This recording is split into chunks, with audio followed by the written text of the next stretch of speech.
Hola, bienvenidos a una emisión más de Derecho a Disentir, espacio dedicado a las opiniones de jóvenes universitarios de diferentes disciplinas y escuelas, que pondrán sobre la mesa los temas que más le interesen a la sociedad. Hoy platicaremos sobre derechos de los familiares de migrantes en casos de desaparición. Para discutir sobre esto nos acompañan Teresa Jacks, de Derecho de la Universidad Iberoamericana, Fernando Hinojosa y Fernanda Salgado, de Derecho del CIDE, Bernardo López, de la Escuela Libre de Derecho, Josué Rodríguez, de Derecho del UNAM, Karina González, de Relaciones Internacionales del UNAM y Sol Aguilar, de Etnología de la ENA. Yo soy Jimena Jiménez. Comenzamos.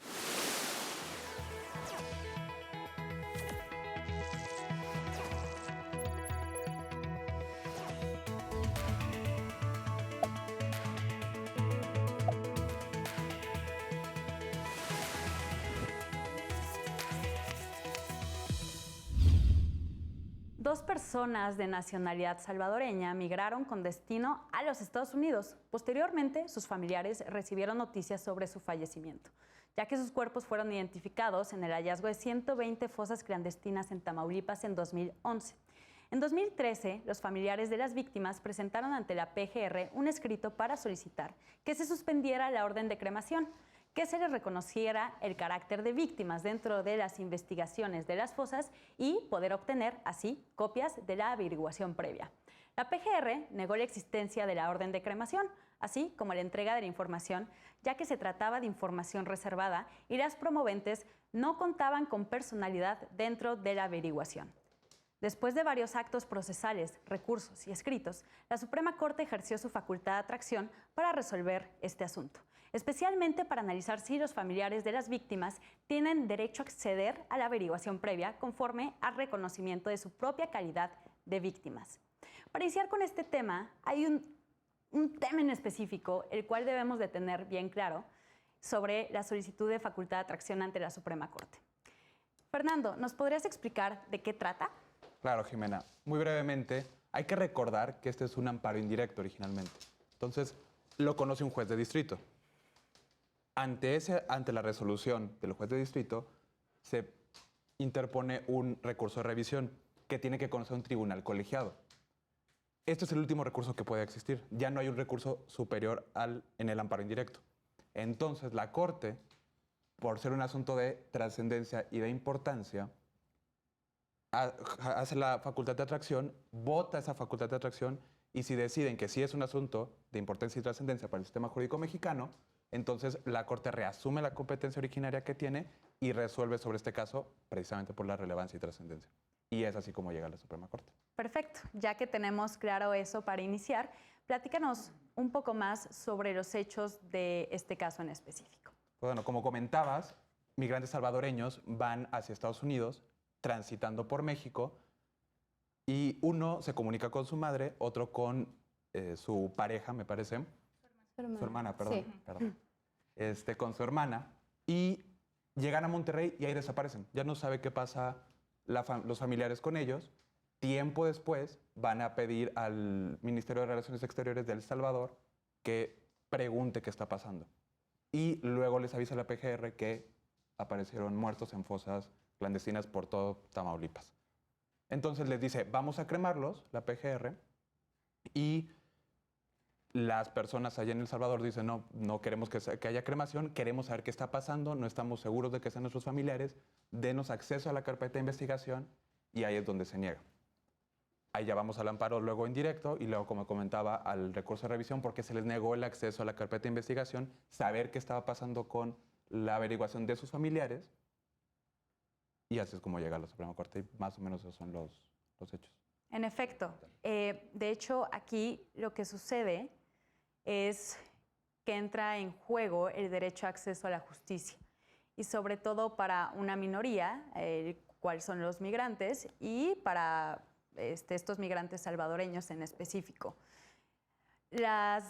Los familiares de estas víctimas vienen reclamando también el derecho a la verdad, justo por lo de dijeron, antes de que haya cremación alguna, queremos saber qué es lo que pasó, cómo, quién, cuándo, vaya, todos esos datos que necesita saber un familiar sobre qué pasó con esa persona. Josué, platícanos sobre tu opinión de esta sentencia. Claro. Quiero hacer un énfasis que también participa una asociación civil a la cual se le niega el amparo porque no tenía el interés legítimo. Entonces, me parece interesante que la Suprema Corte fija límites hasta qué momento la sociedad civil puede conocer acerca de las averiguaciones previas, dado que esta sociedad civil no tenía o no había ejercido una solicitud previa o no había un vínculo realmente que le afectara a la sociedad civil. De eso se trata el interés legítimo. Ajá, exacto. Bueno, el interés legítimo es cuando es más amplio, es más amplio que el interés jurídico, en el cual, si bien no hay una afectación directa sobre tu esfera jurídica, sí hay una conexión de derecho fundamental que se te ve afectado. En este caso, la sociedad civil, por su objeto social, decía o argumentaba que se le afectaban ciertos derechos al no tener el derecho a la verdad de qué ocurrieron en estos acontecimientos. Y bueno, la Corte da este análisis de que no tiene este interés legítimo, dado que ella previamente no hizo una solicitud o no, pues si no le afecta directamente a la sociedad, sino solamente a los familiares, víctimas o ofendidos, en este caso de la masacre de San Fernando, Tamaulipas. Entonces, platícanos sobre esta diferencia que hay en el sistema jurídico mexicano entre víctima y ofendido, sobre todo en el derecho penal. Ok. Hay como una distinción en el derecho penal de víctimas directas y víctimas indirectas. La víctima directa es la que recibe esta disminución o esta afectación a su derecho humano. Las víctimas indirectas en este caso serían los familiares o las personas cercanas. La víctima directa serían las personas desaparecidas, en este caso, a las cuales les privan de la vida. Esa es la afectación directa. Esa es la afectación directa. La afectación indirecta serían en este caso los familiares de estas personas que recibieron la masacre. Y bueno, también se entiende víctima a la persona que recibió directamente y ofendido a los familiares. Que podría decirse, conforme a la Ley General de Víctimas, se reconocen como víctimas indirectas, pero conforme al Código Nacional de Procedimientos Penales es ofendido. Pero se trata de sinónimos, entonces, para que vayamos dejando sobre la mesa. Tere, sé que has estado muy involucrada en el tema de migrantes y refugiados. Platícanos un poquito sobre el contexto en el país en cuanto a la vulnerabilidad de estas personas migrantes. Claro, bueno, justamente en temas de personas migrantes y refugiados, el acceso a la justicia es algo que no existe. Bueno, o que existe solamente en papel o que algunos privilegiados llegan a tener, ¿no? Pocas personas migrantes tienen la suerte de contar con una asociación que los defienda, que vea por sus intereses, y justamente siento que ese es un tema muy actual y muy relevante hoy en día, y más con los sucesos que están ocurriendo en la frontera sur. Justamente concuerdo con Josué porque el tema del interés legítimo es súper interesante, porque entre más se reconozca el interés legítimo de asociaciones civiles, más podremos contar con medios para defender a estas personas que a lo mejor y no van a contar con un abogado y cuentan con una figura además de la representación, lo cual me parece interesante. Sobre esto también hay que dejar muy bien claro para las personas que están en este foro, que no son abogados o estudiantes de Derecho, y también para las personas que nos están viendo, la diferencia entre un interés jurídico y un interés legítimo, que ya lo mencionabas, Josué, sobre, bueno, el interés legítimo en estas cuestiones de amparo, para promover un amparo, es que tú presentes una afectación a tu esfera de derechos, a tus derechos humanos. El interés legítimo es un poco más amplio y aquí entran las asociaciones civiles en defensa de distintos derechos, por en este caso en defensa de los migrantes, o puede ser en defensa de otros grupos minoritarios o en situación de vulnerabilidad. En este caso, como el amparo creo que esa fue la cuestión. Como el amparo se presentó antes de que entrara en vigor la nueva ley de amparo, no se les podía reconocer este interés legítimo, que es una figura relativamente nueva, ya casi pasan 10 años desde esta nueva ley, pero pues bueno, como fue antes, sí tenían que acreditar este interés jurídico, esta afectación directa, y por eso se les niega la participación en el juicio a esta asociación civil. ¿Algo más que quieran agregar sobre los hechos que estamos platicando, sobre la situación de los migrantes? Sol, también sé que estás un poco involucrada en cuestiones de migrantes. ¿Podrías platicarnos sobre el contexto que viven los migrantes en México? Vulnerable, evidentemente, tanto por recursos como por situaciones. Digo, mi experiencia es más labor social, trabajo directamente con ellos. Las mujeres tienen un riesgo increíble de ser violentadas. Se dice estadísticamente que en cuanto una mujer cruza la frontera con Guatemala hasta que llega a la frontera norte, puede ser violada de 30 a más veces la edad que tenga. Wow. La edad que tenga, en verdad. Eso es justamente pues, por las situaciones en las que se exponen. No podemos, creo que el Estado no le alcanza a protegerlos a estos hechos violentos. Ya es una cuestión de lo mismo que ellos se van exponiendo, pues los medios de transporte es lo que te alcance, un camionero, un tren, la famosa bestia, que es complicada porque en un tramo de la bestia a veces los propios refugios vamos preparando empaques, ¿no? Donde lo que les sobre a los supermercados, los que quieran donar. Y te enseñan a cómo lanzarlos al tren para que los cachen. Pues si lo lanzas un poco más fuerte, se va al otro lado. Si lo lanzas mal, le puedes pegar a alguien, puedes ocasionar un accidente, que se caiga, que se lo lleve el tren. Digo, hay mucha vulnerabilidad en cuanto a lo que se exponen. Creo que más allá de ser una caravana migrante o un proceso de migración, es un medio de supervivencia, una locura, porque hay familias completas que vienen con este transcurso. Mamá, papá, hijos, los que a lo mejor el niño no alcanza a comprender a qué se está arriesgando y todo lo que va a padecer, frío, hambre, todo lo que va a padecer. Entonces, sí, a mí se me hace una idea descabellada, pero creo que es más una suerte de huir de la precariedad que tienen y se someten a un riesgo extremo en el que ya es suerte si te encuentras a alguien que te apoye y si alcanzas a pasar o te quedas en el camino. Y también se encuentran con diversas situaciones de violación a sus derechos humanos. Como dices, es un dato que me impacta mucho ese que estás comentando de que a una mujer en su tránsito por el país puede ser violada entre 30 a 40 veces. Jóvenes que son reclutados por el crimen organizado, por el narcotráfico, un problema de salud pública, incluso porque no tienen los medicamentos o el material necesario para curar heridas. Entonces es un problema muy complejo, es un problema universal. Karina, ¿quieres agregar algo sobre este contexto de migración? Justamente la vulnerabilidad que señalan. Una persona migrante es vulnerable, por ejemplo, en el caso de las personas de El Salvador, que en el caso que se está analizando en este momento, son migrantes. ¿Qué quiere decir que sea migrante? Que está fuera de su país de origen, en un territorio que desconoce, y está, en el caso de México, solo lo está transitando para llegar a su país destino. La incertidumbre de si llegará o no está latente. La otra cuestión es la ilegalidad con la que entra al territorio mexicano. El migrante no entra con una visa de turista o con una visa de trabajo, o sea, entra ilegalmente justamente porque no entra con documentos que confirmen que está entrando al país bajo los reglamentos que el país señale. Entonces, esto le da demasiada vulnerabilidad a un migrante porque no tiene con qué defenderse.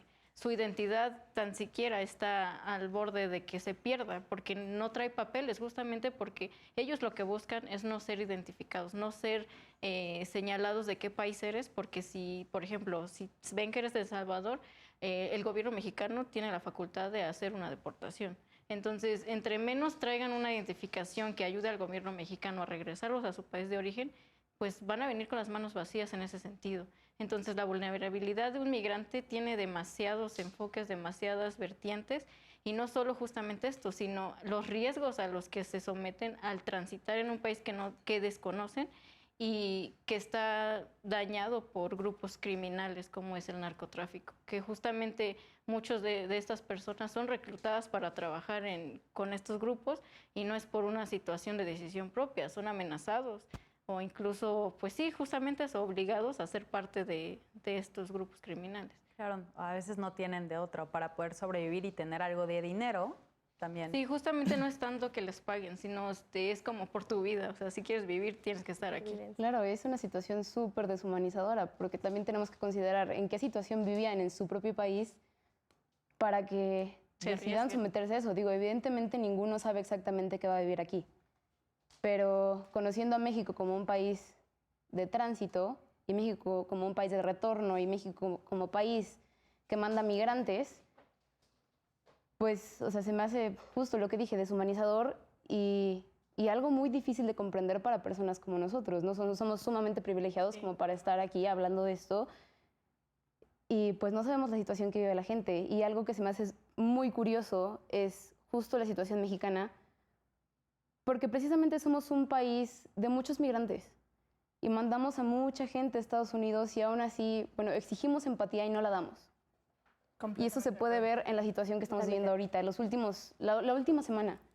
Sí. Cómo la Guardia Nacional ha estado replegando a los migrantes, eso se me hace inhumano. O sea, la violación a derechos humanos de migrantes no viene solamente de, por ejemplo, personas civiles o grupos criminales, viene de autoridad, y no solo la autoridad local, sino autoridades de migración que se supone que son los que están ahí para proteger sus derechos. Claro. ¿Cuál es este papel de las autoridades migratorias? Nulo. Bueno, justamente antes de que empezara el programa estábamos platicando con Bernardo y quejándonos amargamente de cómo funcionan estas autoridades en las cuales, bueno, sí es que funcionan muchas veces porque dicen funcionar. Llegan a estar saturados, tienen poco personal, el personal que tienen no conoce las necesidades internacionales que tiene una persona refugiada, no conocen la falta de documentación a la cual están sometidas estas personas. Y ni siquiera les informan de sus derechos. ¿O sea? No, claro que no, porque aparte ellos no están actualizados, no los ponen a leer convenciones, tratados internacionales que se supone que tenemos que respetar. Hay un desconocimiento general de los derechos por parte de la autoridad y por parte de la persona migrante. Entonces, cuando combinas estas dos cosas, nadie sabe qué está pasando. Entonces tienes a una autoridad que tiene una visión bastante atrasada respecto a los derechos que tienen las personas migrantes y los migrantes no saben ni siquiera a qué recurso acudir, a qué instancia los pudiera proteger. Y se agrava el problema cuando la instancia que los debe de proteger o que debe de facilitar su regularización, la regularización de su condición de estancia, falla en hacerlo. Entonces es este círculo vicioso otra vez en donde la autoridad no sabe qué es lo que tiene que hacer con el migrante, con la persona migrante, y la persona migrante no sabe ante a qué autoridad acudir. Y al final, esto causa que las personas migrantes no busquen la protección, con justa razón, del gobierno mexicano. Entonces, entran solos, porque los persiguen tanto el Estado mexicano, los persigue la delincuencia organizada, y a fin de cuentas, los persigue su propia necesidad. Estos tres elementos son un caos y vulneran totalmente los derechos de las personas migrantes. Sí, justamente el migrante está desprotegido al grado de que si está siendo acosado por un grupo criminal, jamás se va a acercar a una autoridad para buscar protección, porque sabe que pues, muy probablemente va a ser deportado. Entonces, asumen el riesgo con tal de llegar al país destino. Claro, es que parece como si vieran que migrar fuera un delito. Claro, cuando no lo es. Se reconoce la humanidad de los migrantes y que todos debemos de tener derechos aquí. Y todo esto por una ficción jurídica, incluso física de las fronteras. Sí, ¿no? Claro. Es algo, a veces se me hace un poco distópico y surreal, sí, pero sucede. También lo que comentaban es que las asociaciones o la Defensoría Pública que quiera acceder a ayudar a los migrantes, por lo menos en las noticias de las últimas semanas, pues salen reclamando de que no los dejan entrar a los centros. Entonces, pues ni ayudan, pero no dejan ayudar tampoco. Es que justamente estas asociaciones lo que hacen es visibilizar la violación de derechos humanos que sufren los migrantes dentro del país y o sea, no solo con los riesgos que corren al transitar, sino cuando ya están, son detenidos por una autoridad migratoria. Dentro de las estaciones migratorias las condiciones son inhumanas y obviamente es difícil que una asociación entre porque la autoridad sabe que va a evidenciar lo que está ocurriendo. Claro, es algo que quiero ahondar con Sol, que sabe un poco más sobre la situación que hay en estos centros migratorios. Pero hemos terminado con este primer bloque, entonces vamos a regresar al segundo bloque ahondando sobre este tema porque vale totalmente la pena. Esto es Derecho a Disentir. Estamos hablando sobre los derechos de los familiares de migrantes desaparecidos. Vamos iniciando con temas de migración en esta sentencia. Regresamos.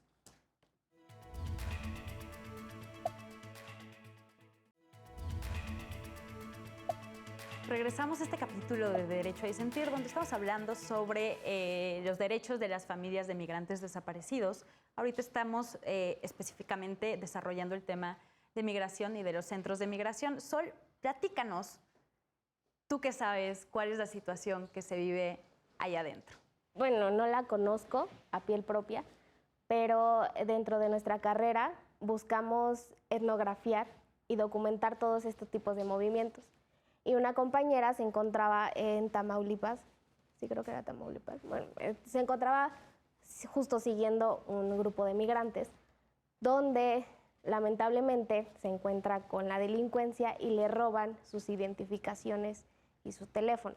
Se comunica con su mamá, el último momento es que un grupo de personas identificadas como migrantes escapan de este grupo estos sitios de retención de migrantes. Y ahí es donde ella pierde sus documentos. Se comunica con su mamá, le cuenta pues que ha pasado esto, cuando desaparece y no sabe más. Bueno, ella es estudiante, bueno, sí es estudiante o egresada de etnología y ciudadana mexicana.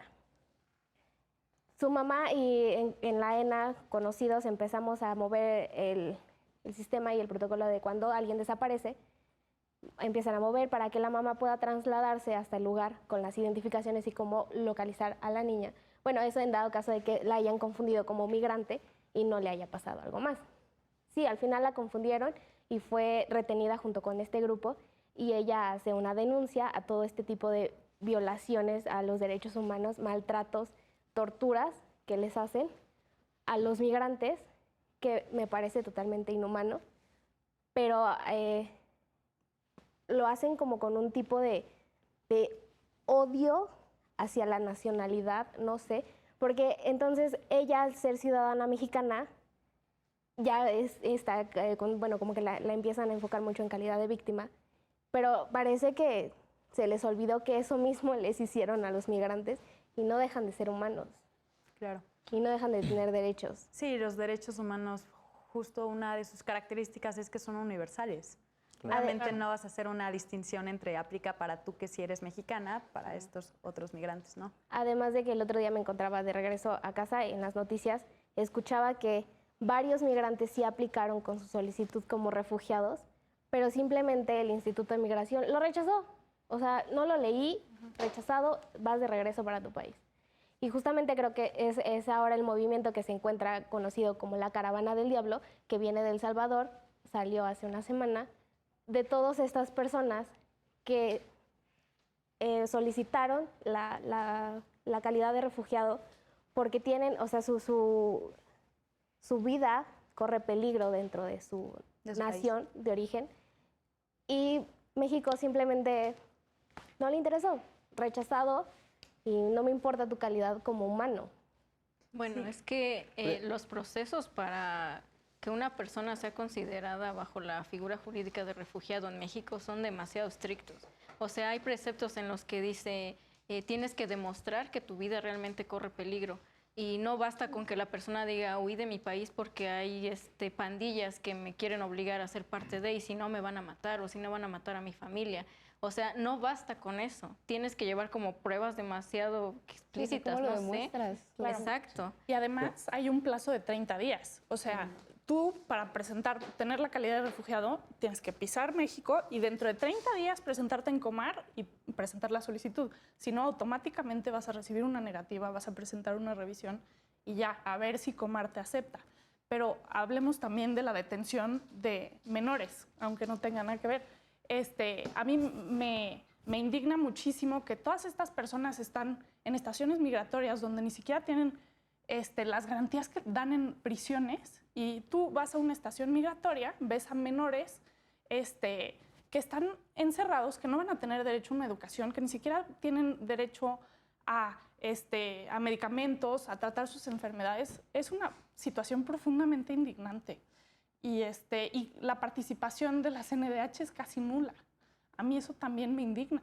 Por supuesto. Y ahí es donde entran las asociaciones civiles, ¿no? El único problema aquí, que incluso siento que lo podemos hasta cierto punto dimensionar en la sentencia, es pues que las asociaciones civiles están limitadas por lo que el gobierno decida, y el gobierno las controla de una manera u otra. No las deja entrar. Retomando un poco lo que comentaba mi compañera sobre la desaparición de su amiga, siendo que era mexicana, precisamente en la sentencia los familiares son los que hacen la denuncia de la desaparición de sus familiares, y vemos todas estas trabas que se les van dando a pues, grupo vulnerable, y viendo cómo las autoridades exigen que demuestren que ellos son estos familiares, que demuestren que ellos son víctimas u ofendidos para poder tener acceso a las averiguaciones previas. Claro, ¿y cómo demuestras eso? ¿Y cómo demuestras eso? Siendo que aquí, bueno, viene muy interesante en la sentencia que tocan el principio de buena fe que deben de tener las autoridades cuando se trata de migrantes o de familiares de migrantes, en el cual el simple hecho del dicho de la familia que está alegando que su familiar ha desaparecido y que se le está buscando, con ese simple hecho las autoridades deben de darles esa calificativa de víctima o de ofendido. Entonces vemos aquí la falta de preparación de las autoridades, que ellos solicitan las averiguaciones previas y se les niega porque primero tienen que ser calificados como víctimas, y como ellos no tienen cómo probar que son las víctimas o que tienen relación con el migrante desaparecido, pues entonces se le niega el acceso a las averiguaciones previas, y es cuando reivindica esta sentencia de amparo, que con el simple hecho de buena fe y de su simple dicho, la autoridad tiene que creerles que son víctimas indirectas. En efecto, y aparte los familiares venían reclamando el acceso a la averiguación previa, claro, para poder coadyuvar en las investigaciones. Claro. Como autoridad, déjame ayudarte en la investigación, y ni aún así. No, y los revictimizan, o sea, ellos solo querían saber qué le pasó a su familiar. Imagínense la situación de dolor que vivieron, primero al saber que están desaparecidos, no saber en dónde estaban, después que les digan, los encontramos en una fosa, y que no me dejen saber qué pasó. O sea, es un proceso otra vez deshumanizador, y creo que es algo que podemos ver muy recurrente incluso en los ministerios públicos, en cualquier lugar al que vayas a hacer una denuncia, incluso siendo mexicano o mexicana. Claro. Ese me parece justo el punto fino que comentas del principio de buena fe, y me parece muy relevante, porque revierte la carga de la prueba. Como bien decías, ¿cómo es posible que demuestren que si era su familiar cuando está desaparecido? No hay manera. Entonces, al revertir la carga de la prueba, mientras no hay un elemento que te haga pensar que es falso, por principio de buena fe, entonces le tienes que dar la calidad de víctima. Justamente, y es donde justo la sentencia me considerar las coincidencias que hay entre los hechos ocurridos, o sea, el que se encuentre la fosa y la ubicación geográfica, y lo expresado por los familiares, ¿no? O sea, las personas venían de El Salvador, el último contacto fue en Monterrey, o sea, considerar las noticias que había migrantes dentro de esas fosas. Considerar todas esas coincidencias, pues, para darle esta figura de víctima en la averiguación previa, para que ellos puedan saber si sus familiares están dentro de estas personas encontradas. Entonces es algo que ahí sí hubo una omisión y que debió haberse respetado el principio de buena fe. Claro. En efecto, y aquí hay una precisión que se tiene que hacer, la diferencia entre una desaparición realizada por particulares y una desaparición forzada. Hay una diferencia jurídica, digo, los efectos básicamente es que la persona no está, pero hay una diferencia técnica. No sé si la puedas explicar. Pues cuando se trata de desaparición forzada, vemos al Estado, que es el que participa, ya sea en sus 3 niveles de gobierno o simplemente en municipal, estatal. El hecho que lo caracteriza es la participación del Estado. En efecto. Entonces, que sean militares, policías. Que sean militares, policías o Tal sucedió en el caso de Rosendo Radilla, que fue la desaparición a un señor hecha por militares. O bueno, la última vez que se le vio fue con militares. Entonces eso ya presume que puede ser una desaparición forzada. Al día de hoy sigue sin encontrarse a Rosendo Radilla. Sí. Y bueno, y una desaparición por particulares lo podemos observar cuando pues elementos de narcotráfico o de delincuencia organizada son los que provocan este tipo de desapariciones. Y bueno, las fosas clandestinas que están pues lamentablemente en todos lados en nuestro país.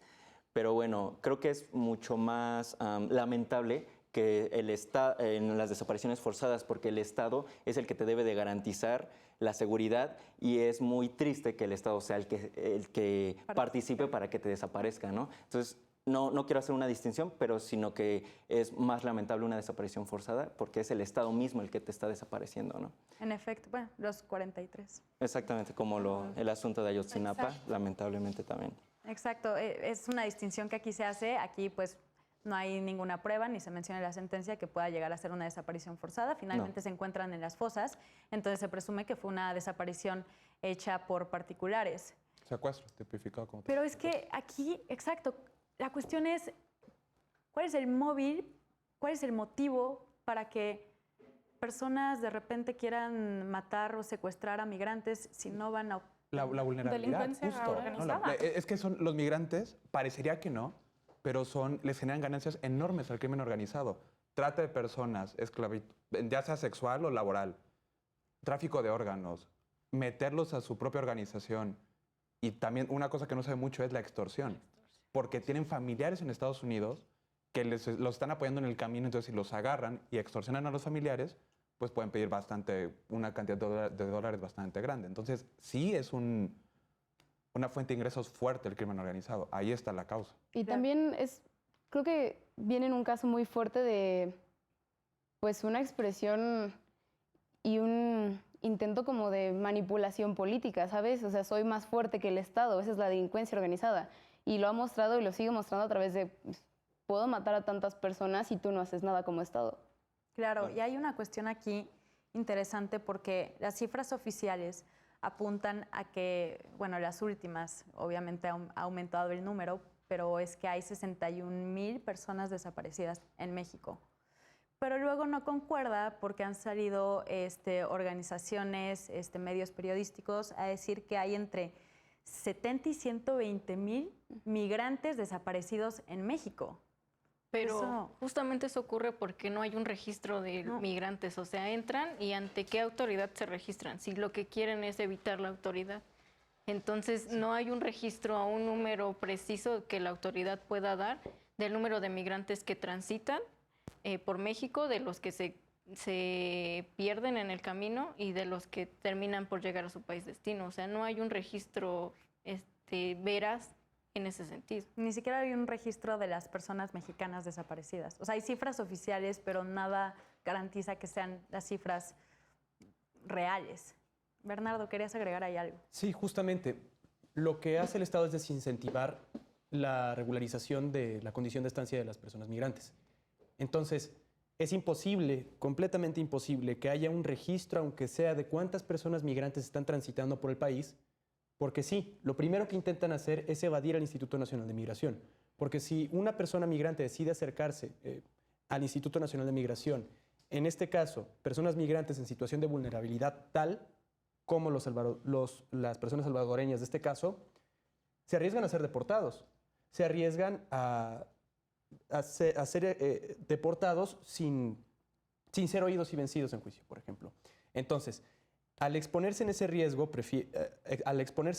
prefieren mejor estar en una condición de estancia irregular, deciden alejarse del Estado. Al alejarse del Estado, entonces son un fantasma, son puede que esté, puede que no esté. Y al final, cuando desaparece, pasa la situación de la familia, que no sabe, bueno, ¿será mi pareja? ¿Será mi hijo? No lo pueden saber. ¿Por qué? Porque no se sabe a ciencia cierta ni siquiera la identidad de las personas encontradas en esta fosa clandestina. Entonces esta familia está desesperada, quiere ver si sí son o no son. Entonces, al estar en esta situación tan vulnerable, el Estado mexicano falla totalmente y vulnera los derechos, en este caso, de la familia que quiere saber qué pasó. Claro. Sencillamente quiere saber qué pasó. O sea, primer plano, vas a reclamar, vas a denunciar que hay una desaparición de un familiar tuyo, lo cual, de entrada, ya está difícil por lo que ya platicamos. Como lo demuestras, pues bueno, está este principio de buena fe, el cual es un principio que muchas veces no se lleva en la práctica. Después, de personas migrantes que entraron irregularmente al país. Entonces ahí le pones un factor que agrava toda esta situación para la búsqueda de las personas por parte de los familiares. Ahora también, todo esto de las fosas clandestinas me causa mucho ruido porque las personas tienen dignidad. Y esa dignidad, está curiosa esta afirmación porque no se termina cuando mueres. Y eso está sustentado a través del Código Penal Federal, en donde están tipificados varios actos que son delitos contra el cadáver. Pues ahí está la necrofilia, por ejemplo, está la inhumación ilegal de los cuerpos y varias cuestiones. Entonces, también es lo inhumano de tener cuerpos ahí uno sobre otro y sin saber qué son, sin darles un trato digno a ese cuerpo. La situación de las familias al ver a sus hermanos, a sus padres, a sus hijos en ese tipo de situaciones. Y luego sale la noticia de hace aproximadamente como un año o menos, donde toman las fotografías de estos trailers en Guadalajara. Sí, en Guadalajara, donde pues los tienen todos metidos en trailers. Digo, para que no se vean feos ahí en la fosa clandestina, pero los tienen igual, pero en un tráiler, ¿no? Entonces, es una cuestión muy curiosa sobre las fosas clandestinas en este país y cada vez se encuentran más y más y más. Pero bueno. Claro, y al negarles la información a los familiares también les niegan el derecho a las mismas víctimas de la dignidad. Y lo menciona en la sentencia, ni siquiera pueden darles un sepulto si eso es lo que practican en la religión correspondiente, ¿sabes? Eso es parte de su dignidad y se les está negando completamente al negarles el derecho a la verdad y la información. En efecto. Y varias personas como que todavía no logran entender. De hecho, vi un meme circulando en redes sociales. Creo que era la CNDH, o ya no me acuerdo quién era, pero decía como si fuiste víctima de secuestro, desaparición forzada, de homicidio, denuncia. Y ponían el meme como un zombie, ¿no? De que ahí va la víctima a denunciar el zombie porque ya está muerto. Y es como, a ver, no. O sea, no son las víctimas, las únicas víctimas. Las familias son víctimas indirectas, que es de lo que se trata todo esto. ¿Quieren agregar más sobre esto que estamos hablando? De la sentencia, de la cuestión migratoria. Pues considero también que si estamos tratando con un caso de posible delincuencia organizada, ahí me causa un poco de conflicto el hecho de que le hayan negado el carácter de víctima a la asociación civil, porque estas situaciones también pueden ser, bueno, no pueden ser, son del interés público. La ciudadanía tiene derecho a saber, digamos, en este caso específico también fue para ayudar a la familia, pero tenemos derecho a saber qué hicieron con los cuerpos, cómo lo hicieron. Claro, manteniendo la dignidad siempre de las víctimas, pero sí es, considero yo, una situación de interés general y que no nos dan información a nosotros verídica y no sabemos nada de las investigaciones sobre la delincuencia organizada. Claro, pero es un tema muy delicado.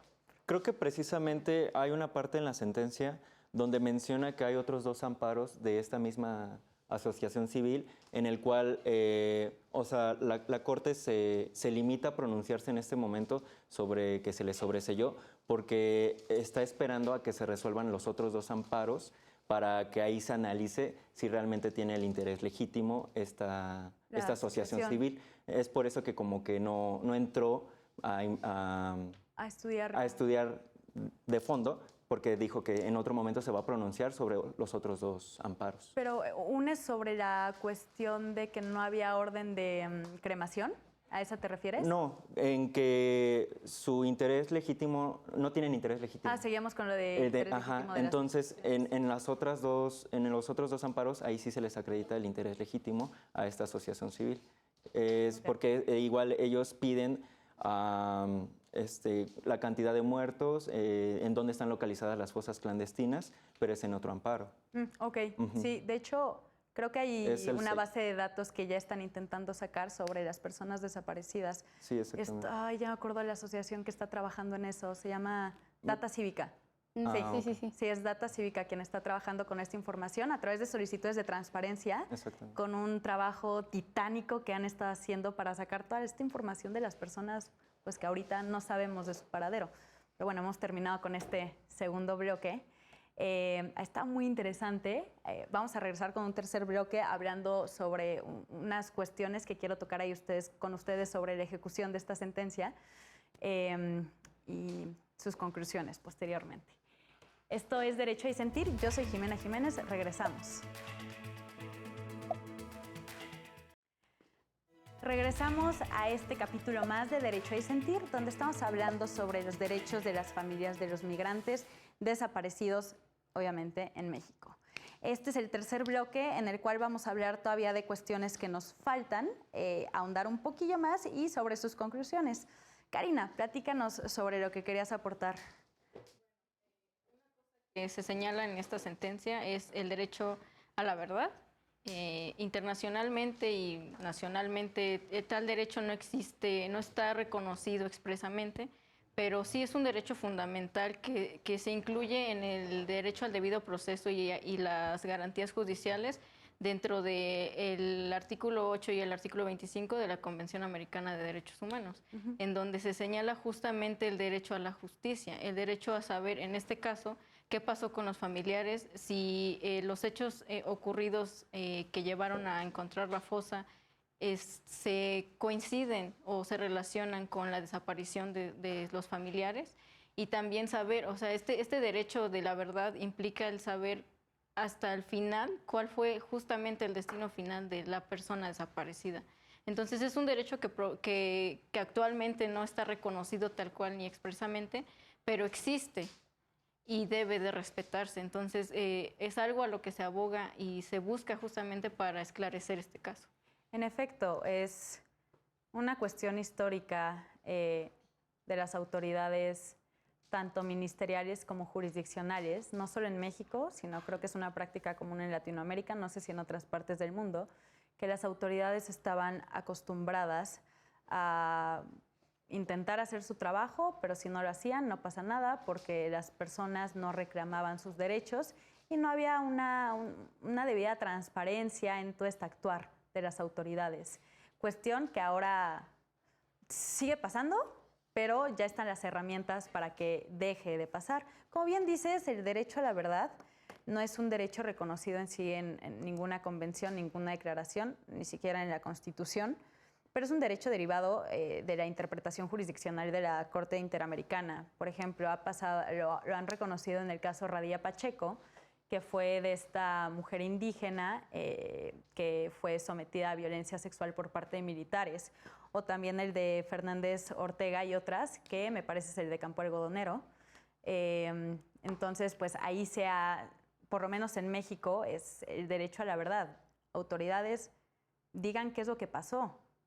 Y si no saben, pues investiguen. O sea, tienen todo el imperio de la ley, todo el imperio de su autoridad para investigar los hechos y no lo están haciendo. Y no están respetando este derecho que tienen las víctimas, en este caso víctimas indirectas, que son los familiares.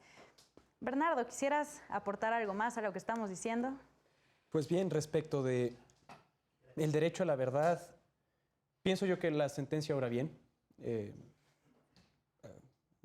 Yendo un paso para atrás, hace bien la sentencia en ordenar a la PGR que sí emita las copias para las familias de los migrantes desaparecidos. Finalmente, lo único que quieren saber estas familias de desaparecidos es, ahorita está desaparecido, quiero saber si sigue desaparecido o si ya ha muerto. Nada más, es lo único que quiero saber. No se está pidiendo más, no se está pidiendo toda la averiguación previa. Claro. Únicamente quieren saber si sí se trata de estas personas o no. Entonces, al estar exigiendo algo tan sencillo, pienso que la PGR sí se extralimitó un poco, sí fue bastante tajante al decir, no tienes acceso a absolutamente nada de la carpeta de investigación, de la averiguación previa. Claro. Entonces, ya como es un dato sensible para la familia, es un dato necesario para la familia y no afecta en lo más mínimo al curso de la investigación. Entonces, sí se extrae. Podría incluso beneficiar. Porque Beneficiaría sin duda alguna. Con la calidad de víctimas tienen el derecho de coadyuvar con la investigación. Exactamente. Siempre y cuando sepan si sí se trata de sus familiares los que fueron encontrados en esa fosa clandestina. En efecto, sí. Tere, ¿quieres agregar Sí, algo sobre esto? justamente mencionabas las garantías jurisdiccionales. En temas de migrantes me ha sorprendido mucho en la práctica cómo el acceso a la justicia es muy difícil, sobre todo con mecanismos como el amparo, porque muchas veces los juzgadores lo que hacen es, al desconocer el marco internacional en tema de refugiados, acaban pidiendo temas muy formalísticos como documentación, documentos que acrediten el parentesco, y puedes tener una violación grave a un derecho humano y no tienes los mecanismos que llegan a resolverlo. Y yo creo que eso es algo que tiene que cambiar en un futuro. Creo que deberían de no solamente capacitar a estos jueces, sino que debería de crearse algún tipo de jurisdicción que solamente vea violaciones de derechos humanos o temas migratorios. Pero a lo mejor eso es una idea un poco loca para un futuro. Utópica. Tienen que simplemente aplicar los criterios de la Corte Interamericana. También. Simplemente como También, que ya lo ha dicho completamente. la Corte también. Pero, ¿lo hace? Sería más fácil que No, hacer una para nueva nada. jurisdicción, pues. Es Sumamente difícil exigirle a las autoridades, especialmente si son locales, Completamente. que estén actualizados en esos temas. Y lo hemos visto y se ve en toda sentencia que llega a la Suprema Corte. Sí, total desconocimiento de, desde hace varios años el derecho internacional, estos tratados internacionales en derechos humanos y las sentencias de la Corte Interamericana son vinculantes para las autoridades mexicanas, pero aún así no lo aplican. Claro, y lo menciona la Constitución. O sea, el artículo primero dice en los tratados internacionales a los que México está adherido. Claro. Y siendo que nuestra Constitución es el documento, el primer documento del que tienen que estar actualizados los jueces, todos nuestros órganos, no alcanzan a dimensionar, pues, el alcance del primer artículo. Es el primer artículo, es la primera oración. Claro, y ni aún así. O sea, ni siquiera tienen que leer tanto. Lo abren y ahí está, pero ni siquiera para eso. Hay un tema aquí de la ejecución de la sentencia preocupante. Pocas veces hay un seguimiento documentado sobre las sentencias de la Suprema Corte, a las cuales todos podemos tener acceso, pero encontré un artículo que le dio seguimiento a la ejecución de esta sentencia y mencionaba que ha sido un martirio para las familias poder aplicar esta sentencia, que las autoridades, que la PGR tuvo la audacia de interpretar la sentencia de la Corte. O sea, de que, pues, bueno, como todo esto se trata de una fosa clandestina, nada más te doy la cédula de identificación de tus familiares. Pero ese es un 2% de la averiguación previa. O sea, el día de hoy siguen sin tener acceso al 98% de la averiguación previa para saber qué es lo que pasó con sus familiares. O sea, ¿por qué terminaron en esa fosa clandestina? Entonces, pues, digo, está padrísima la sentencia de la Corte, maravillosa, el derecho a la verdad, las víctimas indirectas, pero si la PGR, ahora Fiscalía, como órgano autónomo, sigue con sus cuestiones curiosas de interpretar las sentencias de la Corte en cuanto a su ejecución, pues va a estar un poquito más difícil. Completamente. Es desesperanzador lo que dices, porque pongámoslo en perspectiva. Decía 120,000 migrantes desaparecidos en estimaciones. ¿Cuántos pueden llegar a acceder a la justicia por una asociación? Llegar al amparo. Muy pocos. ¿Cuántos pueden, vía facultad de atracción, llegar a la Suprema Corte para que les limpien todo lo que hicieron mal en el camino? Ha de ser 0,001%. Sí, llegan poquitísimos. Y para que aparte, después de que la Corte emite la sentencia, la PGR no la observe como debería de hacerlo, Pues han pasado 9 años desde los hechos. Claro, el tiempo y los recursos que tienen que emplearse en estar aquí, de gente migrantes. 9 años. Claro, 9 años, para que se haga para saber qué le pasó a tu familia. Con uno. Claro. Con uno. Pero bueno, está un poco esperanzadores. No, un poco, pero, mucho. Vamos abriendo con las conclusiones. Josué. Ok, bueno, yo como conclusión, me pareció bastante buena la sentencia del juez de distrito. Lo único que tal vez no me gustó y que estoy de acuerdo con la Corte es cuando el juez de distrito comenta que sea por jurisdicción ministerial la que califique si son víctimas o son ofendidos las familiares desaparecidas. Y la sentencia de la Corte va más allá y dice que el juez de distrito es el que debe determinar si son víctimas u ofendidos. Entonces, para mí está muy bien que no sea el Ministerio Público el que les tenga que calificar, sino simplemente por orden jurisdiccional se les califica como víctimas y ya con esa calificativa tienen todo el derecho de coadyuvar a la gente del Ministerio Público al acceder a la averiguación previa. Entonces, en ese aspecto me parece bastante bien la sentencia. Y bueno, con lo que comentabas, pues es muy lamentable.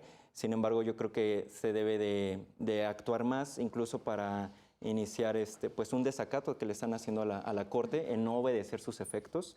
Entonces, pues falta trabajar más en ello y bueno, espero que pronto cambie con este tipo de sentencias, pues el paradigma de los migrantes que sufren bastante en nuestro país. Muchas gracias, Josué. Tere. Pues yo concluiría con la idea de Fernando que me gustó. Ya hay mecanismos, ya hay leyes, ya hay tratados internacionales, ya hay convenciones. ¿Cómo vamos a hacer que estas sean aplicadas por los jueces? Creo que ya se han hecho muchos esfuerzos porque cada vez los jueces estén más profesionalizados, pero me quedo con esa intranquilidad y preocupación y también me quedo con una esperanza de que cada vez más asociaciones civiles empiecen a promover amparos a través del interés legítimo y que poco a poco vayan reconociéndose más amparos y se acepte el interés legítimo de estas asociaciones. En efecto. Y mejor aún si no llegan a la Corte, que se queden como buenas resoluciones en las primeras instancias. Completamente, ¿no? Sí. Ok, gracias, Tere. Fer. Bueno, Pues, Fernanda y luego sí. Fernanda. Pues yo considero, como ya han dicho mis compañeros, que tenemos gran terreno por avanzar. Tristemente estamos en un país en el que tenemos que exigirles a nuestras autoridades que hagan su trabajo.